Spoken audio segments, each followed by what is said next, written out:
The rifle's barrel shook against Jack Thornton's shoulder as he peered through the swirling snow. Down in the valley, a woman lay crumpled beside her fallen horse, blood staining the white drifts around her. She had his late wife's face, not exactly. The cheekbones were higher, the lips fuller, but those eyes, damn those eyes, were Sophia's, glaring up at him through the blizzard like a judgment from beyond. He'd been chasing the Riley outlaws for 4 days across Montana's brutal winter landscape, their tracks fading like smoke in the wind. But now, watching the stranger fight to rise on a clearly busted leg, Jack felt a fracture deep in his soul, something iced over for 3 long years.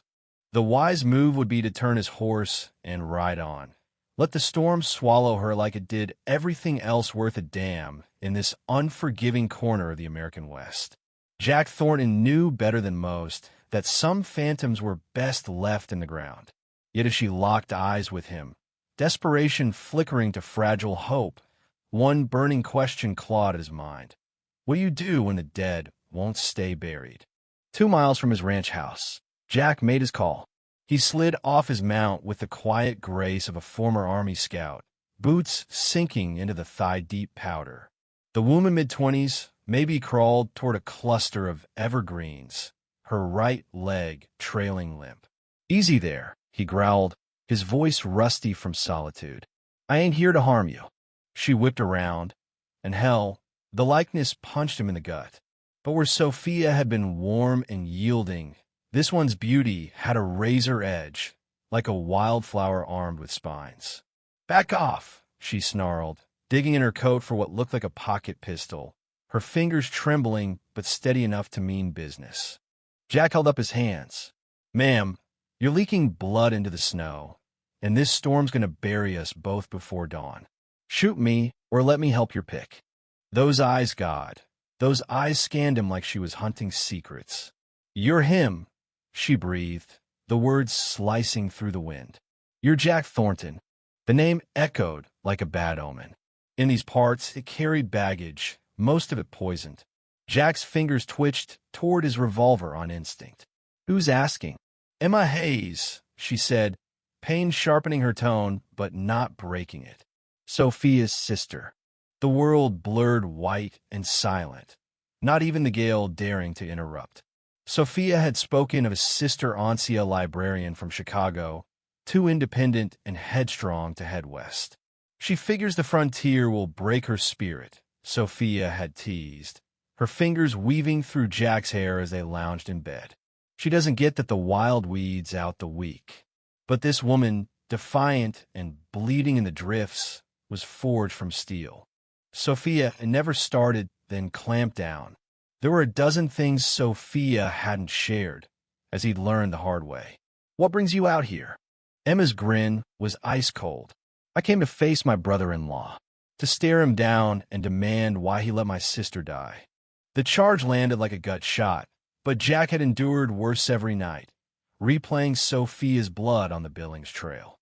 "Ma'am, whatever tales you've heard." "I heard plenty." She tried standing again, hissed as the bone grated.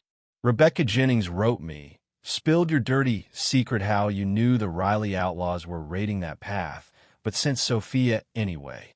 Rebecca Jennings, that name stirred old venom. A woman who'd set her sights on Jack, turned venomous when he'd picked Sophia. But why would she? Heavy flakes started tumbling, and Jack knew the blizzard would kill them in minutes. "Lady, I don't care what Rebecca fed you, but unless you fancy freezing to prove your point, we gotta move." He stepped forward. She aimed the pistol at his heart. "Don't come near me." The barrel dipped as her strength ebbed, the gun dropping into the snow as she slumped, face ashen from agony and chill. Without a word, he lifted her up. She was slighter than Sophia, all wiry strength and hard edges where his wife had been gentle curves. This one was built to endure, not to comfort. "I hate you," she murmured against his collar as he hoisted her onto his horse. "Good," Jack muttered, his breath fogging the air. "Hate'll keep the blood pumping." But as he mounted behind her, wrapping her against his chest for the trek home, He caught a flicker in her tone, something that chilled his veins and quickened his pulse. Recognition. Because when she'd truly seen him, her eyes hadn't just burned with rage. They'd sparked with a raw, aching want, the same void he faced in a mirror each dawn. And Jack Thornton knew, with the sureness of a man headed for the noose, that Emma Hayes would shatter his fragile exile. The only mystery was whether he'd welcome the break. The ranch house slammed into Emma like a freight train. It was just as Sophia had painted in her letters. The fieldstone hearth, the wolf-pelt rug, the oak table Jack had carved himself. But letters couldn't capture how Sophia lingered in every nook, her knitting bag by the fire, yarn still looped on the needles, her green shawl draped over a hook by the door, as if she'd shrugged it off moments ago. Even the air hinted at her rosewater scent. "Jesus," Emma whispered as Jack eased her into the armchair by the flame Sophia's chair, she realized with a stab. Firelight danced across his features, and for the first time, she truly saw him. Jack Thornton wasn't the villain she'd conjured. Tall and solid from ranch work, sure, but there was a tenderness in how he knelt to check her leg, his hands steady and skilled. A scar jagged from his right brow to his chin, old but fierce enough to have nearly ended him. His eyes were steel blue, weighted with losses tallied too precisely. "It sprained bad, not snapped," he said low. "It'll mend." He fetched water from the pump, ripped bandages from fresh shirt, but Emma noted the shake in his grip, how he dodged her gaze. "Because I resemble her," she thought. "Because looking at me is like staring at his loss." "Why'd you send her alone?" she demanded as he bound her ankle. His hands froze. "I didn't send her anywhere. Your sister wasn't one to be ordered around. Rebecca said you knew about the Riley outlaws, said you had a choice." Jack's jaw tightened like he was grinding gravel. "Rebecca Jennings has her axes to grind." "So she's lying?" He rose sharp, faced the fire. Shadows etched deep furrows in his face. "I'm saying it's messy." Emma's fury ignited. "Messy? My sister's dead, and you call it messy?" "Your sister had lung cancer." The revelation hit like a thunderclap. Emma's sight swam. Breathing turned impossible. "What?" Jack's frame slumped, a man buckling under invisible loads. It had been gnawing at her for months. She headed to Billings for a specialist, not some shopping trip like I told the town. His voice splintered. "She even made me bunk in the barn those final weeks, scolded, stand me witnessing her frailty." Emma's thoughts spun. Those last letters from Sophia briefer, script more labored. She'd chalked it up to wedded bliss. "You're full of it." She'd have told me. She swore me to secrecy. Wanted to face it with grace, on her terms. He grabbed a tin box from the mantel, revealing vials. Opium tincture, cochineal for pain no remedy could touch. I pleaded with her not to go that day. Warned her the trails were hot with Riley talk. But the doc could only slot her then, and cancer don't pause for safe roads. He pivoted, raw anguish in his stare. I pushed a ride along, demanded it. But she said, his voice shattered. She said she couldn't die in my sight, wanted me to recall her fierce. The cabin whirled around Emma like a carousel. All she clung to, the rage fueling her cross-country trek, crumbled. When the Riley outlaws ambushed that stagecoach, I was here, splitting logs, fooling myself. I was honoring her wishes instead of being gutless. Jack's chuckle was hollow. When they hauled her body back, saw what those bastards did. I should have been there, gone down fighting beside her. Silence thickened like held smoke. Outside, the blizzard hammered the panes with frozen claws. Her last words, Emma murmured. "What were they?" Jack shut his eyes. She said, "Don't let them know about." And then she was gone. Never figured what. Don't let them know about the cancer, Emma realized. Even dying, Sophia shielded her pride. Oh God, what have I done? But Jack eyed the mantle now, a tintype of Sophia in her bridal gown, radiant. "You favor her so," he said soft. "Same eyes, same grin when you're not gunning for me. But tougher, like you've got more grit." His tone prickled Emma's skin the way he gazed at her, not as kin, but as a woman. It made her conscious of her ripped skirt, her unbound hair. "Mr. Thornton, Jack, I apologize. I swallowed Rebecca's lies because I needed a villain. Grief demands an outlet, and you were handy." He faced her fully, firelight catching the yearning in his eyes, mirroring her own buried ache. "I get it." The air charged, heavy and electric, like pre-storm ozone. Emma's pulse thrummed. She saw his breath quicken. "This is wrong," she whispered. "Yeah," he stepped nearer. "It is." But he closed the gap anyway, and Emma didn't retreat cold because amid sorrow and blame, between loathing and longing, something fresh stirred, a blend of rescue and ruin. For days the blizzard pinned them down, and by the third evening, Emma grasped why old tales warned of desire as a beast it prowled and how Jack's wool shirt hugged his frame as he chopped kindling, in the deliberate space he maintained, as if nearness might scorch them. "You don't gotta bed down on the floor," she'd offered the first night, eyeing his pallet by the hearth. "I do," he'd rasped, harsher than the gale. But on the third, when temps plunged so low frost webbed the glass inside, survival trumped decorum. "You'll turn to ice," Emma stated, lifting the quilt on Sophia's bed. Jack loomed in the doorway like a condemned soul, in his long johns and that tormented look she'd come to recognize. "Emma, it's just heat," she fibbed, "just enduring." Yet when he slid under, a cushion barricading them like a flimsy dam, they both knew it was far more. She sensed his warmth, heard his measured breaths, feigning indifference.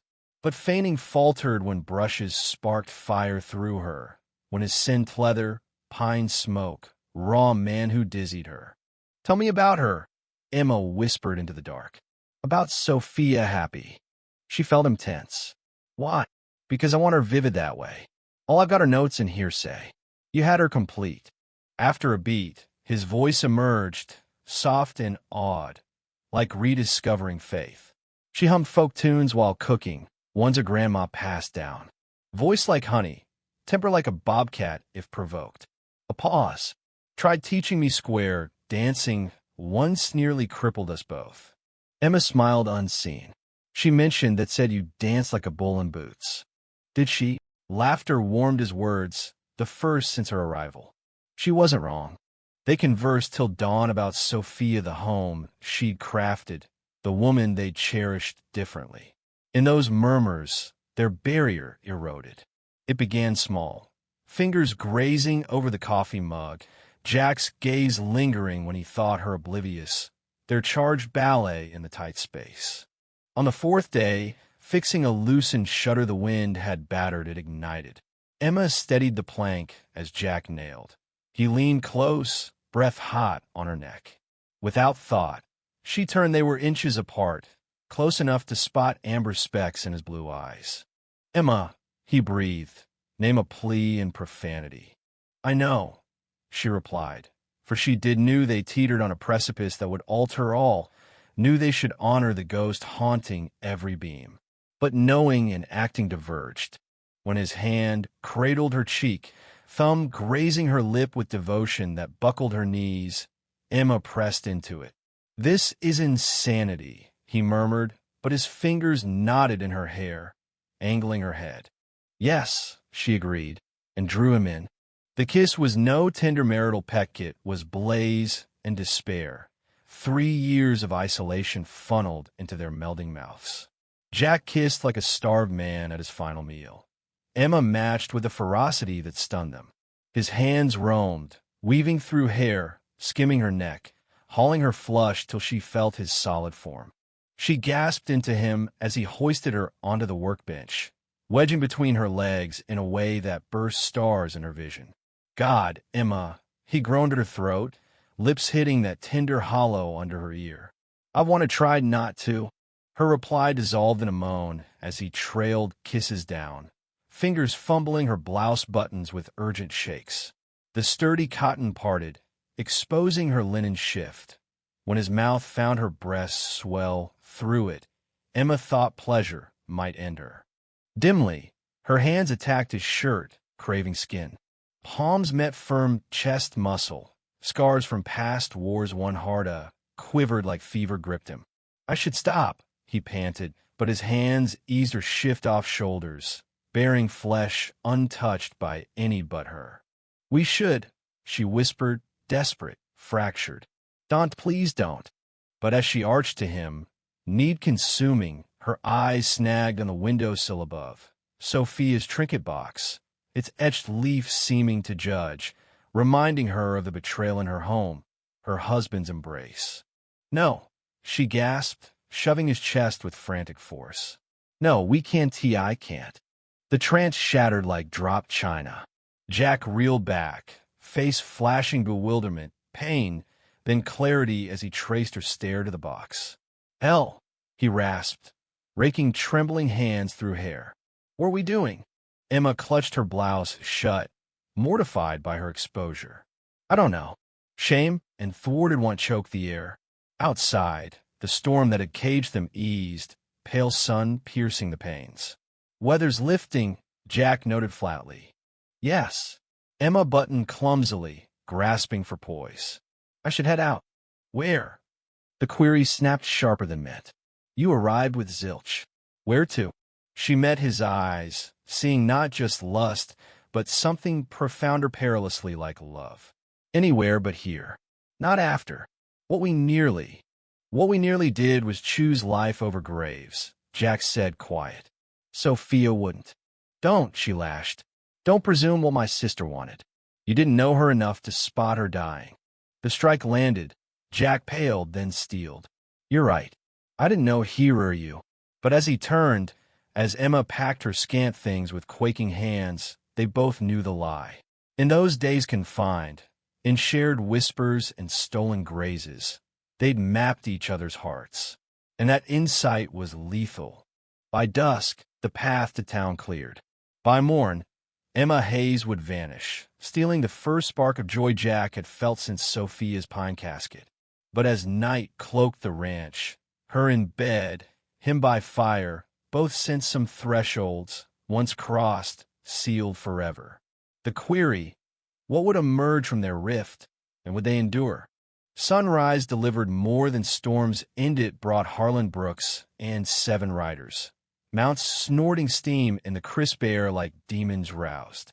Jack caught their approach by sound. Saddle creaks, spur chimes, the tense gait of horses reined by eager men. Visitors, he murmured, spinning his revolver's chamber before holstering. Emma, stuffing her bag like fleeing a war zone, snapped alert. What sort? The nastiest. Through the window, Harlan's burly shape materialized in the fog. He was hefty, soft-bellied, but iron-willed, with shrewd hazel eyes that forgave zilch. Flanking him, his overseer, Buck Larson, and 6 more from the town's dives and card rooms. Miss Hayes, Harlan boomed, oily politeness like a con artist's pitch. If you're inside, ma'am, best step out. Folks are worried about your good name. Emma blanched. In this backcountry, a lady's honor was her lifeline. Even whispers could ruin her as sure as lead.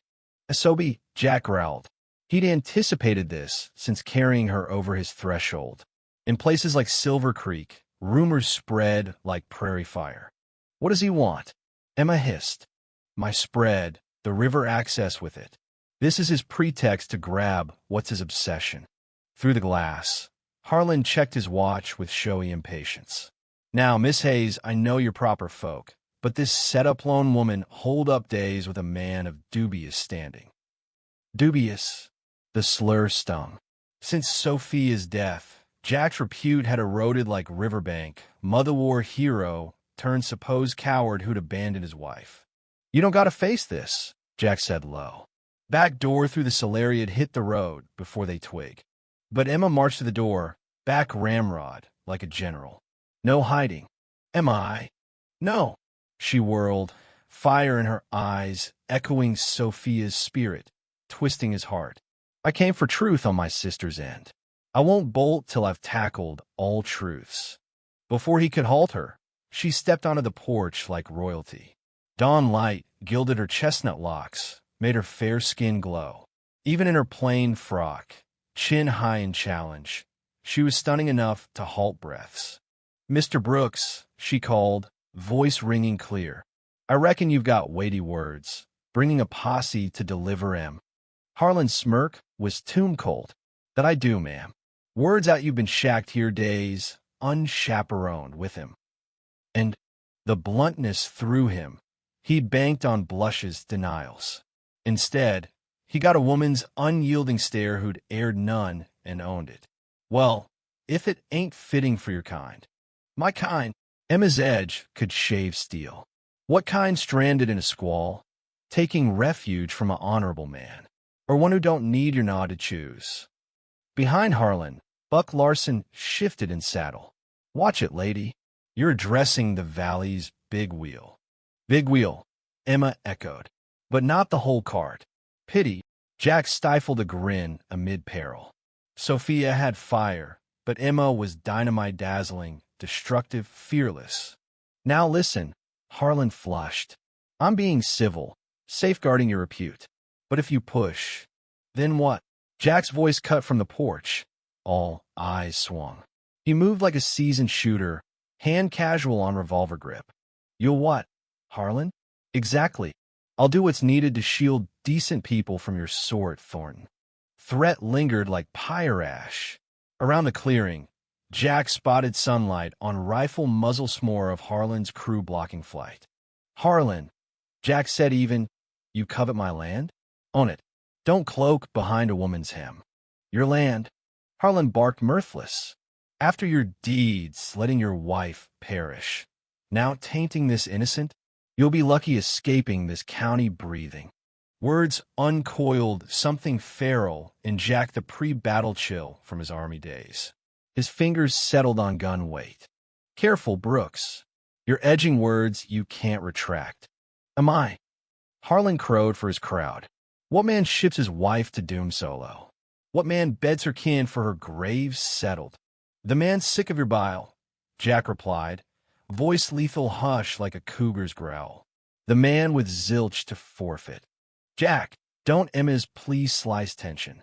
"He ain't worth it." But Harlan dove for his sidearm. What followed unfolded in heartbeat span, time crystallizing, details razor sharp.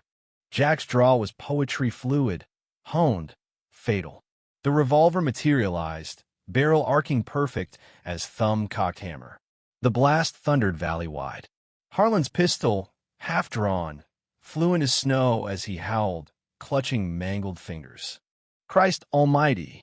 Buck yelled, his own gun partial before Jack's next round shredded bark by his ear. "Next twitch gets worse than with chips," Jack drawled, but his eyes were frost-hard. All knew his intent. For an eternal instant, only Harlan's gasps and pine sighs filled air. Then, hands drifted from holsters to horns. "This ain't done," Harlan spat, nursing hand.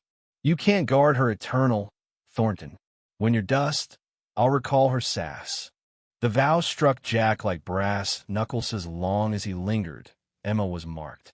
But leaving. Actually, a new voice rang, calm authority absolute.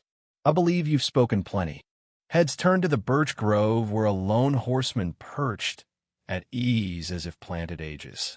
Older gent, gray-maned, refined in rugged garb, but the star on his vest paled Harlan.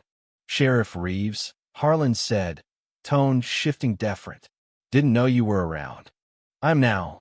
Sheriff Daniel Reeves eased into the yard with the measured poise of a vet who'd stared down bandits from coast to coast.